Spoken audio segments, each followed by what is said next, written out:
브렌트유가 배럴당 93달러를 돌파했습니다. 불과 열흘 전 70달러대였던 유가가 단숨에 30% 가까이 치솟았습니다. 코스피는 이틀 만에 950조 원이 증가했고 원달러 환율은 야간 거래에서 1,506원을 찍었습니다. 글로벌 금융위기 이후 17년 만에 처음 있는 일입니다. 주식 앱을 열어보신 분들 화면이 온통 파란색이었죠. 서킷 브레이커가 발동됐고 매도 사이드카까지 걸렸습니다. 그런데 저는 지금 그것보다 훨씬 더 심각한 이야기를 하려고 합니다. 이건 시작에 불과합니다. 만약 유가가 배럴당 150달러까지 간다면 여러분의 주유비, 전기세, 장바구니 물가, 대출이자까지 전부 바뀝니다. 골드만삭스, JP모건, 현대경제연구원이 모두 같은 경고를 내놓고 있습니다. 이 영상 하나로 앞으로 6개월을 내다보는 눈을 갖게 해드리겠습니다. 2026년 2월 28일 미국과 이스라엘이 이란을 공습했습니다.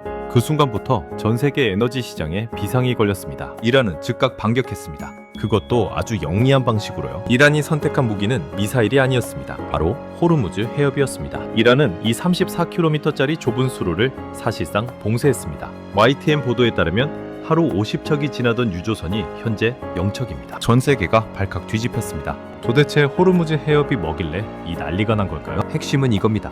이 34km 안에 전 세계 석유의 25%가 지나갑니다. 하루 평균 2천만 배럴입니다. 사우디, 이라크, UAE의 원유 수출 대부분이 이 좁은 통로 하나에 목을 메고 있습니다. 이걸 경제학에서는 공급 병목이라고 부릅니다. 하나의 통로가 막히는 순간 전체 시스템이 멈추는 구조입니다. 인간으로 치면 경동맥 같은 곳인데 이 동맥이 지금 막혀 있습니다. 이란 혁명 수비대의 통행 불가 경고 방송이 나오는 가운데 한국 유조선 7척이 해협에 갇혀 있다는 보도까지 나왔습니다. 이중 단일척만 전속력으로 극적 통과에 성공했습니다. LNG, 즉 액화 천연가스도 전 세계 공급의 약 20%가 이 해협을 통과합니다. 유럽 천연가스 선물 가격은 이미 급등세에 들어갔습니다. 에너지 위기가 유가 하나에 그치지 않는다는 뜻입니다. 월가 기관 보고서. 자, 그렇다면 월가는 지금 뭐라고 하고 있을까요? 여기서 흥미로운 게 있습니다. 골드만삭스와 JP모건이 나란히 최악의 시나리오를 내놨습니다. 골드만삭스는 3월 6일 긴급 보고서에서 이렇게 경고했습니다. 호르무즈 해협을 통한 원유 수송이 며칠 안에 회복되지 않으면 유가가 배럴당 100달러를 넘어설 가능성이 크다. 이미 2분기 브렌트유 전망치를 기존 66달러에서 76달러로 상향 조정한 상태에서 봉쇄가 길어지면 120달러, 최악의 경우 150달러까지 열어둔 겁니다. JP모건은 더 직접적이었습니다. 호르무즈 해협이 봉쇄되거나 무력 충돌이 중동 전역으로 확대될 경우 원유 공급 손실이 하루 400만 배럴 이상 발생할 수 있으며 배럴당 120달러에서 150달러까지 단기 급등 가능성이 있다. 이게 그냥 유튜브 댓글에 나오는 추측이 아닙니다. JP모건이 공식 보고서에 쓴 숫자입니다. 그런데 진짜 문제는 지금부터입니다. 한국만의 취약성. 이 상황이 왜 한국에 특히 더 위험하냐는 겁니다. 그 이유를 알면 여러분은 아마 상당히 충격을 받으실 겁니다. 한국은 OECD 37개 회원국 중에서 GDP 1만 달러당 원유 소비량이 가장 많은 나라입니다. 5.63배럴입니다. 아시아투데이는 사설에서 이 수치를 들며 원유 의존도 OECD 1위, 해상 봉쇄 심상치 않다고 경고했습니다. 경제 규모는 세계 12위인데 원유 소비량은 세계 7위입니다. 쉽게 말하면 우리 경제 구조 자체가 기름 없이는 단 하루도 못 돌아가도록 설계되어 있다는 겁니다. 원유 수입의 70% 이상이 중동에서 옵니다.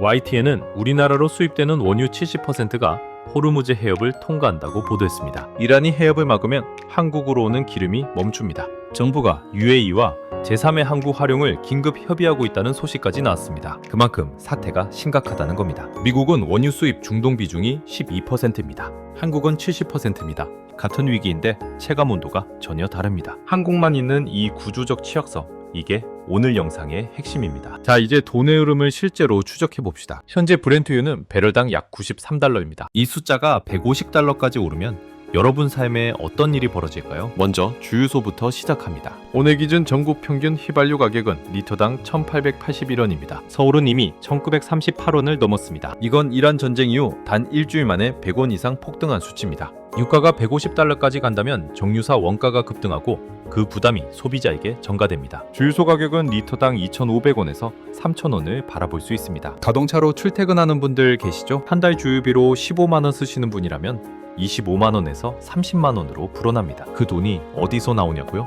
당연히 다른 소비를 줄이게 됩니다. 그런데 진짜 문제는 주유비가 아닙니다. 원유는 에너지만이 아닙니다.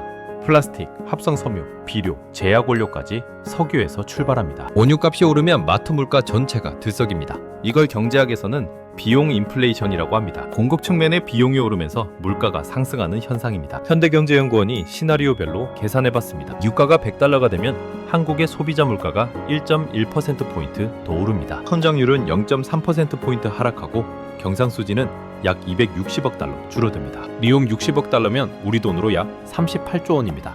그런데 150달러 오일 쇼크 시나리오에서는 숫자가 완전히 달라집니다. 소비자 물가가 2.9%포인트 급등합니다. 성장률은 0.8%포인트 이상 하락해서 연간 성장률이 1% 안팎에 머물 가능성이 생깁니다. 경상수지는 767억 달러가 줄어듭니다. 섭씨 2비조 원이 공중에서 사라지는 겁니다. 성장은 멈추는데 물가는 오르는 상황.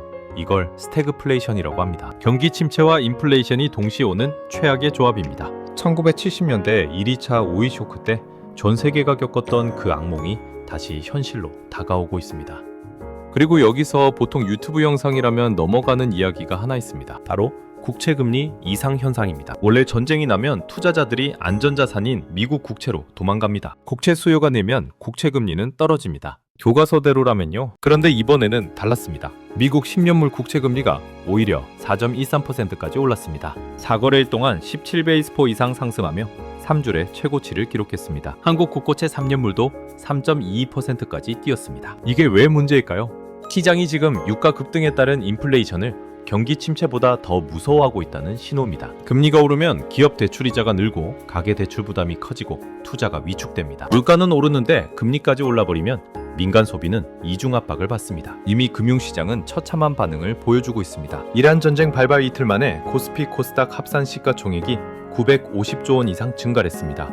각 언론사는 9.11 테러 때보다 더 떨어졌다고 보도했습니다. 원화 약세 폭은 주요 16개 통화 가운데 가장 큰 3.1%를 기록했습니다. 여러분이 가지고 있는 삼성전자, SK하이닉스, 국민연금 펀드 모두 영향권 안에 있습니다. 그렇다면 왜 한국이 가장 위험할까요? 경제만의 문제가 아닙니다. 지금 가장 뜨거운 이슈가 하나 더 있습니다. 주한미군 차출 문제입니다. 오늘 SBS가 보도했습니다. 미국 육군 최정예 제80회 공수사단의 대규모 훈련이 갑작스럽게 취소됐습니다.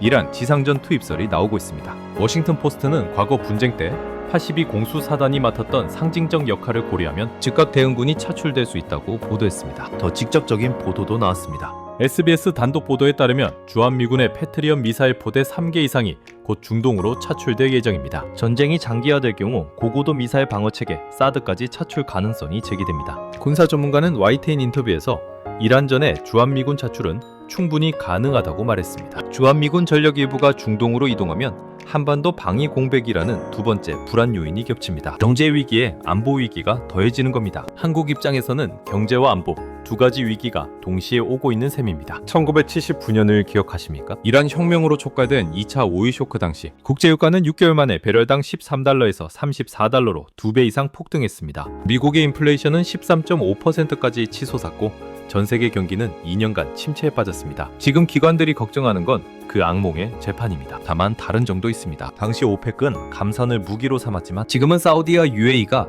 하루 최대 650만 배럴의 우회 파이프라인을 갖고 있습니다. 미국의 전력 비축유는 약 4억 배럴입니다. 트럼프 행정부도 방출 카드를 검토 중입니다. 이 변수들이 유가를 150달러까지 끌어올리는데 브레이크가 될 수 있습니다. 하지만 에너지경제연구원은 호르무즈 봉쇄 이전 전망에서 2026년 하반기 브렌트유를 64달러로 예상했었습니다. 지금 93달러입니다. 불과 일주일 만에 전문가들의 모든 예측이 무너졌습니다. 그만큼 지금 상황이 전례 없다는 겁니다. 여기서 상식과 다른 반전을 하나 봅시다. 유가가 오르면 모든 기업이 다 죽는 걸까요? 아닙니다. 해운업 이야기입니다.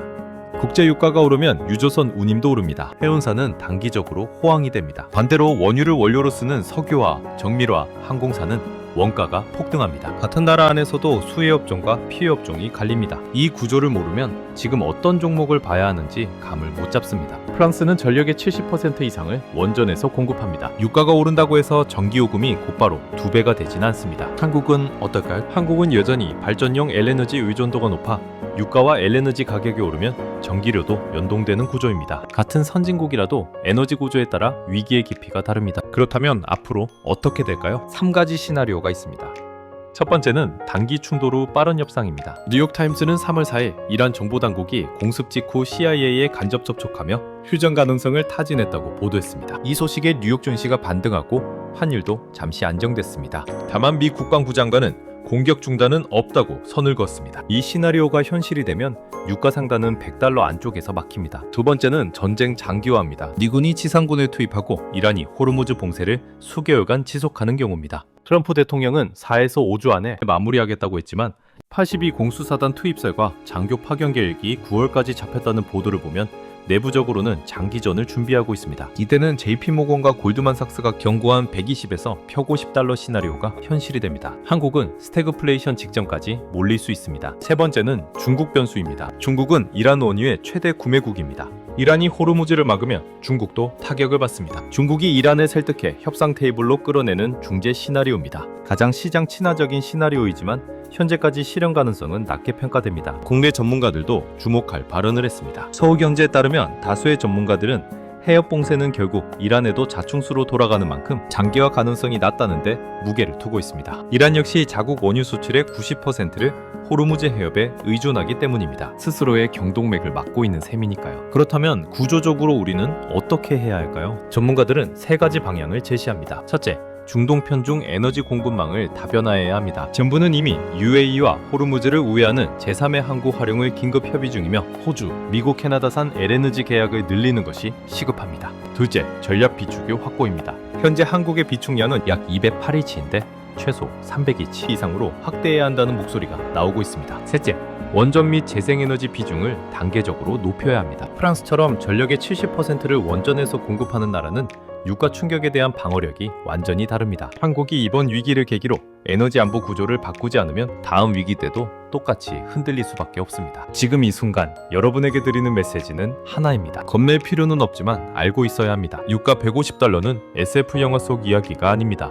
골드만삭스, JP모건, 현대경제연구원이 모두 가능성으로 열어둔 숫자입니다. 동시에 이란 스스로도 봉쇄를 오래 유지할 수 없다는 구조적 한계가 있고 미국과의 물밑 접촉도 시작됐습니다. 중요한 건 이겁니다.